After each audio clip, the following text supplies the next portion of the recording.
Hi guys, if you have questions, email me or write a comment. Hi guys. After I've posted the slant asymptote question or example, I have received a question about slant asymptote. Is it always a line or could it be any other function or equation? As I mentioned before, the slant asymptote comes from the answer of the division.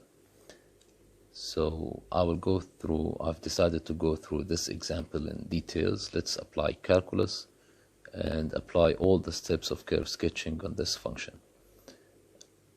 As I said before, the first step here is to find the domain, and domain in this case, since we have rational, so we have to find the zeros of denominator. So x equals 1 should be excluded from my domain. So domain of f will be equal to negative infinity till 1 opened, union 1 to infinity. That's for the domain. Next step should be checking the asymptotes. We start with the vertical asymptote, and as I said, for the vertical asymptote, we should check limit at the zeros of denominator, which is in this case 1. So limit as x approaching 1 from either right or left. I will do both to show you how would that affect the graph. So limit as x approaching 1 from the right of x cubed over x minus 1. Sorry for my voice since I'm sick. So this will be 1 over 0, which is infinity.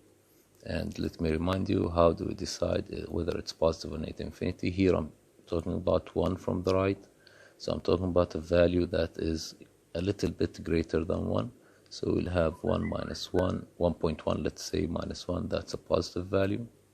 So 1 over positive over positive, that's positive infinity. So we know when we approach 1 from the right, the function will approach positive infinity. I will do the left side also of 1.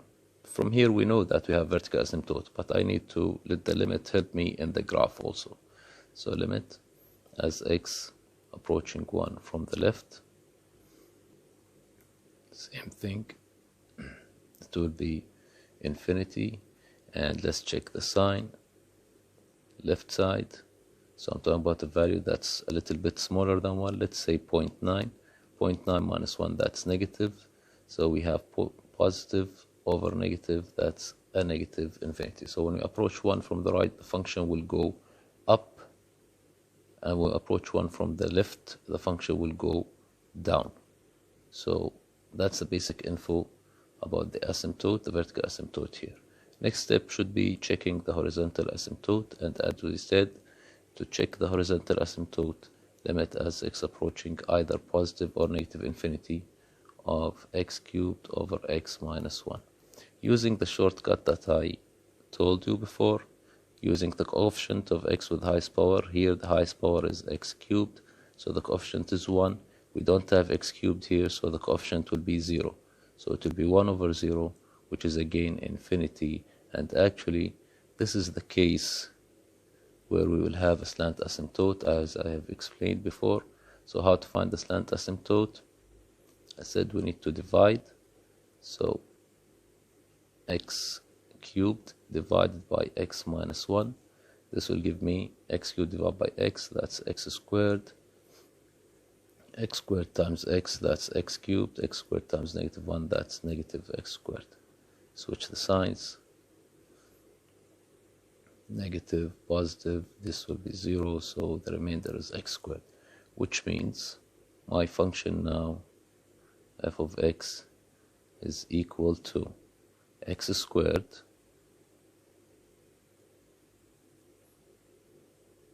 plus the remainder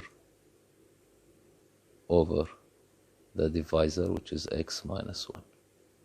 Now, where's the equation of the slant asymptote? As I said, here is the equation. So we have y equal x squared as slant or oblique. In some cases, some books call it oblique. So slant asymptote, which will be a parabola in this case. Y equals x squared is a parabola. Okay. So for now, we are done with the asymptotes. Okay, now after asymptotes, we have to move to derivatives. To find intervals of increasing, decreasing, we have to check f prime of x, and f prime, our function is rational, it's functional function. So the rule says denominator times derivative of numerator minus numerator times derivative of denominator all over denominator squared. When you simplify this derivative, you will get 2x cubed minus 3x squared over x minus 1 all squared. And the next step is to find critical values, and that, as I said before, ends and roots. And so it's negative infinity, 1 and infinity according to my domain. Negative infinity is an end, 1 is an end, and infinity is an end. So we have these ends and roots of a numerator, because it makes a derivative equals 0, that's why they are critical values. So the numerator, which is 2x cubed minus 3x squared equals 0. By taking common factor x squared, you will get 2x minus 3 equals 0. This will give you x equals 0 and x equal 3 over 2 or 1.5. That's for the numerator. For the denominator, we do consider it as a critical again, because it makes the function not differentiable since it's a 0 of denominator.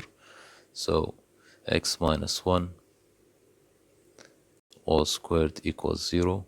By taking square root and moving 1 to the other side, you will get x equals 1. But remember that 1 does not belong to domain f. So when you draw the number line to check the sign of f prime, you have to plot all of these, negative infinity, infinity. What did we get? 0. We have 0 as a critical value, 3 over 2 as a critical value, and 1 as an undefined value. So we have 1, and we have 0 and 1.5. Okay, now let's check the sign of f prime. You choose values less than 0, between 0 and 1, between 1 and 1.5, let's say 1.1, and greater than 1.5, you can choose 2. If you substitute these values in f prime here, f prime, you will get negative sign, negative, negative, and positive. What does this mean? This means that the function will be decreasing till 1. And remember, 1 is open, so it's better to split your sketch here. Then we'll continue decreasing till 3 over 2. Then it will increase till 1. This means that we'll have a local minimum here, or relative minimum, at 3 over 2. And this will help me in the graph. We're going to evaluate this point later. Next step will be checking concavity. And to check concavity, we need to study f double prime of x. Again, we have to derive our first derivative. So it's again rational function. So denominator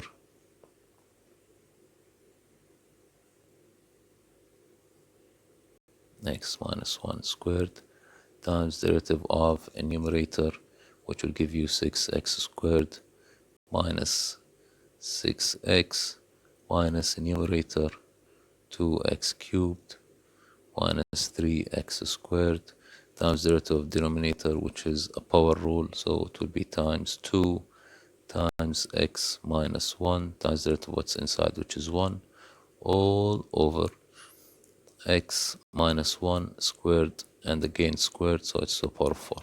Now we need to simplify this. You can do that by taking x minus 1 as a common factor, then simplify it with the denominator and multiply the rest by distributive property. You will get 2x cubed minus 6x squared plus 6x all over x minus 1 all cubed.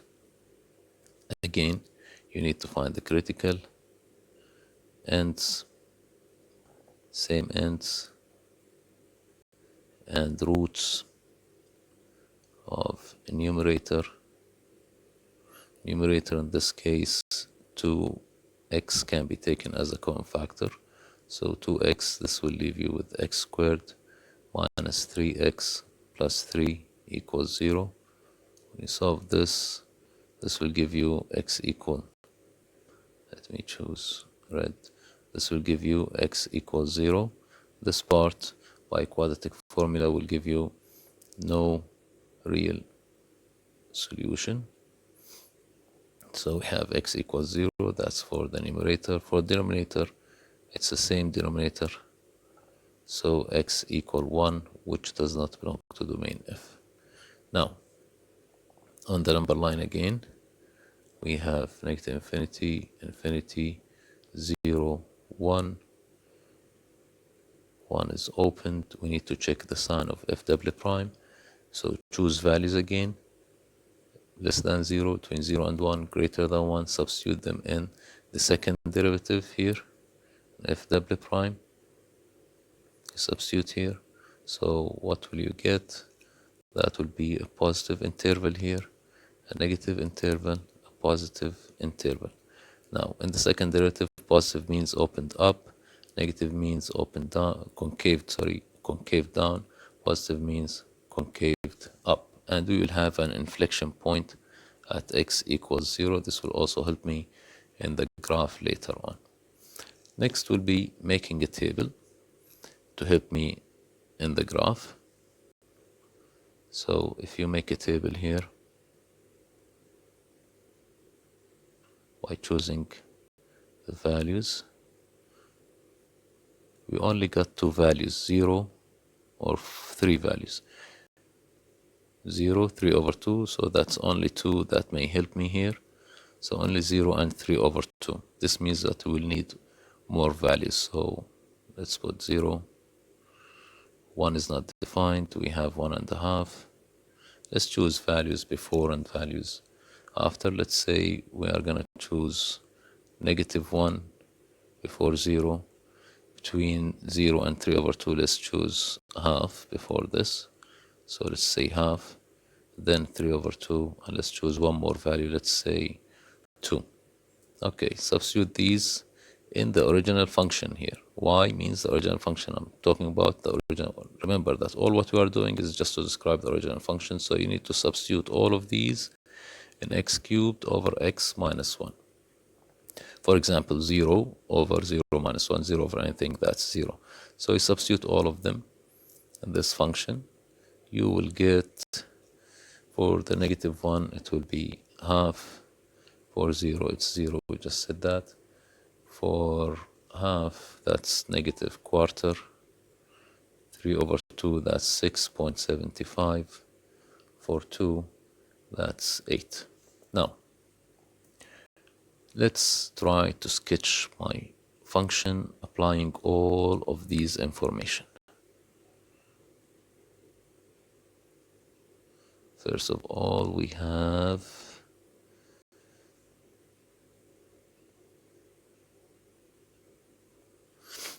what do we have now? Let's go to our asymptotes. Vertical asymptote is x equals 1. X equals 1. So at 1, we have a vertical asymptote here. X equals 1. And we had a slant asymptote, x squared. I'm just trying to sketch it actually. Let me choose a different color for the slant. Okay, let's use this one. It's x squared, so it's a parabola. Something like this. Okay, and then you have to go to your points.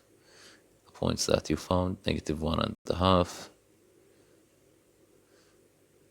For example, 0, 0. half and negative quarter, 3 over 2 and 6.3 over 2 is something here, and 6 point, so it's something here, 2 and 8, so it's here. Now, what else do we have? We have the concavity and increasing, decreasing. The function is decreasing till 1, and it was concaved up till 0, so it's decreasing till 1. So it's decreasing in all of these points, but so the function will be decreasing in all of these points, passing through. But what's the difference here? It's concaved up till 0, so it will be decreasing and concaved up till 0. So it will be something like this, a curve like that. Then it's concaved down after 0, from 0 to 1 it's concaved down. That goes with what we found, so it's concave down and will move beside the asymptote here. Then the function will be increasing, sorry, it will decrease from 1 to 3 over 2, from 1 to 3 over 2, so we actually needed a point here. That would be better, but we didn't. It will be decreasing till 1. Where was it? From 1 to 1.5, it will be decreasing till this point and concaved up. Then it will continue to increase from 1.5 till infinity, and at the same time concaved up, so it will increase and still concaving up. See, the function will move beside the parabola, which is a slant asymptote, and in this part also will move beside the parabola, which was a slant asymptote or oblique asymptote, and we have our vertical asymptote here. I will post a picture on a graphing tool, of course. That would be more accurate than what I just did. What I was doing here is just to show you how was it. I think this is a great example to explain everything again. So I hope you enjoyed it. Good luck, and if you have other questions, I will do it with pleasure.